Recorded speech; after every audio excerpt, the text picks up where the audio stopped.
In this Filmora X tutorial, we will show you how to rotate or flip a video. Let's start from scratch by importing our video into Filmora.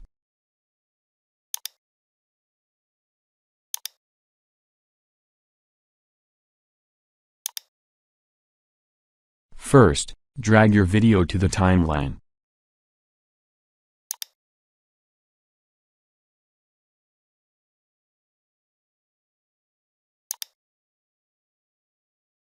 Double-click it, and then unfold the Transform menu.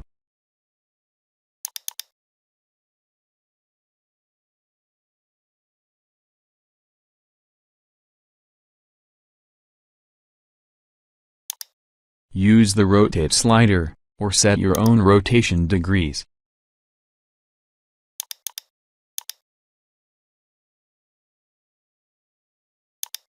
You can use the flip buttons in order to flip the video horizontally and vertically.